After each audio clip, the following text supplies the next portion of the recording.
والله الأول يا حيد أخوك بدعي الله أنه يعز رجال اليمن في وطنهم ويعيشوا رافعين رؤوسهم.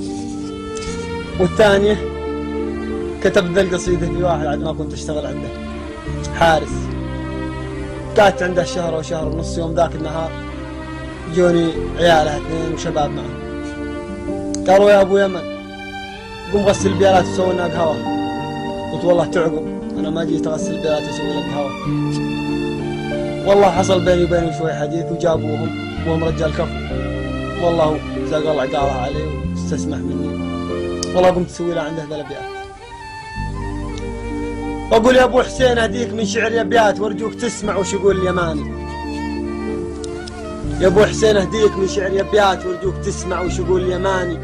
يا رجل يا قفل المهمات لا جات يرسي كما ترسي سفن في المواني. لك مني التقدير وازكى التحيات يا مكرم الضيفان لحم السماني.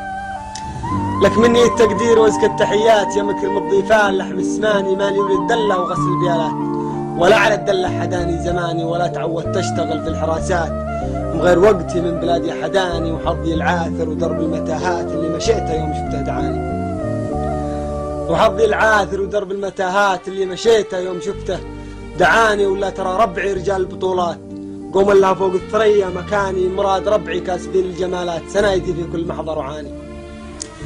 ولا ترى ربعي رجال البطولات قوم الله فوق الثريا مكاني. مراد ربعي كاسبين الجمالات سنايدي في كل محضر وعاني. داري سبع مارب ومهد الحضارات من منبع الشورى ودار الجناني.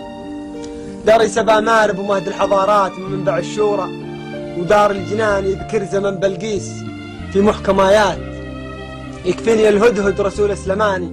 هذه دلائل واضحة فوقها اثبات وفي كتاب الله تلقوا المعاني. رضاك يكفي يا خوي المروات انت المضيف وانت راعي المكاني. والله سلامتكم.